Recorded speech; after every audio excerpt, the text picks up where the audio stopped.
নমস্কার বন্ধুরা, বাংলা আবাস যোজনা প্রকল্পের ফাইনাল লিস্ট অনলাইনে প্রকাশিত হয়ে গিয়েছে। কিভাবে আপনারা জেলা অনুযায়ী লিস্ট ডাউনলোড করবেন বা আপনাদের গ্রাম পঞ্চায়েতের ব্লকের লিস্ট কিভাবে ডাউনলোড করবেন স্টেপ বাই স্টেপ পদ্ধতি আজকের এই ভিডিওর মাধ্যমে দেখিয়ে দেব। তার আগে ছোট্ট একটি অনুরোধ, চ্যানেলে নতুন হলে চ্যানেলটিকে অবশ্যই সাবস্ক্রাইব করে রাখবেন, বন্ধুদেরকে ভিডিওটি শেয়ার করতে ভুলবেন না।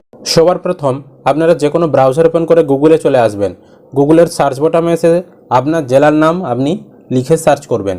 আমি উদাহরণ দিয়ে দেখিয়ে দিচ্ছি। ধরুন আপনি হাওড়া জেলার দেখবেন, তাহলে এখানে হাওড়া লিখলেন গুগলে।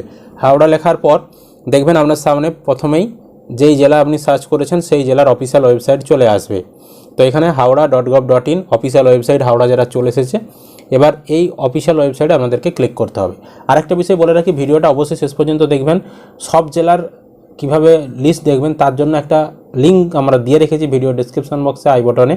সেখানে ক্লিক করলে আপনি আপনার যেটা পছন্দ যেই জেলা সেখানে লিঙ্ক দেওয়া রয়েছে, ক্লিক করলেই আপনি পেয়ে যাবেন। মানে একটা লিঙ্কের ভেতরেই সব লিঙ্ক দেওয়া রয়েছে, সেখান থেকে আপনি সমস্ত জেলা দেখে নিতে পারবেন। তো এবার হাওড়া জেলার ওয়েবসাইটে চলে এসেছি। এসার পর নিচের দিকে স্ক্রল করলে পেজটা এখানে দেখতে পাচ্ছেন হোয়াট ইজ নিউ দিয়ে তার নিচে দেখুন নোটিফিকেশান ফর বাংলার বাড়ি স্কিম অফ হাওড়া ডিস্ট্রিক্ট, এখানে আপনি ক্লিক করবেন। তারপর আপনার সামনে পরবর্তী এরকম পেজ চলে আসবে। দিয়ে দেখুন ডেসক্রিপশনে click for the provisional list, এখানে আপনি ক্লিক করবেন। তারপর আপনার সামনে পরবর্তী এরকম পেজ চলে আসবে।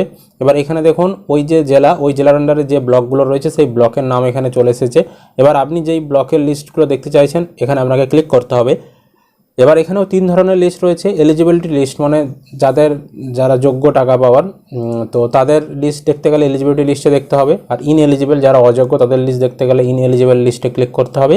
আর ইনঅ্যাক্টিভ মানে যাদের সঙ্গে কোনো যোগাযোগ করা যায়নি বা যারা ওখানে নেই বা তারা বাড়িতে ছিল না বা অন্য জায়গায় রয়েছে তারা বা শিফট হয়ে গেছে, মোটামুটি যারা ইনঅ্যাক্টিভ অবস্থায় রয়েছে বা মারা গেছে, এরকম যারা তাদের লিস্ট দেখতে চাইলে 3 নম্বরে ক্লিক করতে হবে।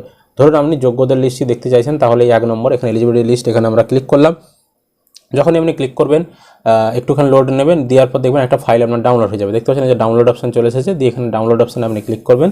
ডাউনলোড হওয়ার সাথে সাথেই কিন্তু আপনার ফোনে সম্পূর্ণ লিস্ট ডাউনলোড হয়ে যাবে এবং এখান থেকে আপনি কিন্তু দেখে নেবেন যে আপনার নামটা রয়েছে কিনা। এই লিস্টে স্ক্রল করে করে আপনারা এখানে নামটা দেখে নেবেন।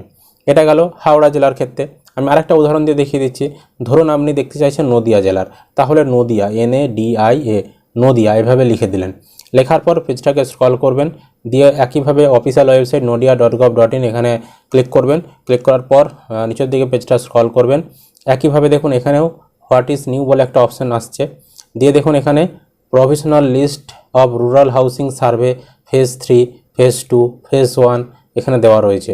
তো আপনাকে ক্লিক করতে হবে পার্ট 1, পার্ট 2, পার্ট 3 যার আপনি দেখতে চাইছেন। আমরা পার্ট 3 ক্লিক করলাম। দিয়ে দেখুন এখানে প্রতিটা ব্লকের নাম রয়েছে। কৃষ্ণনগর 1, কৃষ্ণনগর এখানে 2, তারপর নবদ্বীপ, চাবড়া এইভাবে রয়েছে। তো আপনি যার ডাউনলোড করতে চাইছেন সেখানে ক্লিক করতে হবে। তো আমরা ধরুন এই 1 নম্বর লিস্টে ডাউনলোড করতে চাইছি, এখানে ক্লিক করলাম। ক্লিক করার পর এখানে ডাউনলোড অপশন আছে, এখানে ডাউনলোড করে নেবেন। ডাউনলোড করলেই কিন্তু আপনি লিস্ট দেখতে পাবেন। এইভাবে কিন্তু আপনাদেরকে জেলা সার্চ করে করে লিস্ট ডাউনলোড করতে হবে। এবার এত লিস্টও একটা ভিডিওর মাধ্যমে দেখানো সম্ভব নয় সব জেলার, সেই কারণে আমরা কি করেছি আপনাদের জন্য একটা আর্টিকেল বানিয়ে রেখেছি, সেখানে সব জেলার লিঙ্ক দিয়ে রেখেছি। তো সেই লিঙ্ক আমরা এই ভিডিও ডেসক্রিপশন বক্সে দিয়ে রেখেছি, সেখানে ক্লিক করবেন তাহলেই দেখতে পেয়ে যাবেন। অথবা এই ভিডিওর পিন কমেন্টেও আমরা লিঙ্ক দিয়ে রেখেছি, সেখানে ক্লিক করেও আপনারা সমস্ত কিছু দেখে নিতে পারবেন। এটাই ছিল আজকের আপডেট। আশা করি আপনারা ভিডিওটা বুঝতে পেরেছেন। যদি ভিডিও ভালো লেগে থাকে অবশ্যই লাইক করবেন, বন্ধুদেরকে ভিডিওটা শেয়ার করতে ভুলবেন না। আর চ্যানেলে নতুন হলে চ্যানেলটিকে সাবস্ক্রাইব করে রাখবেন।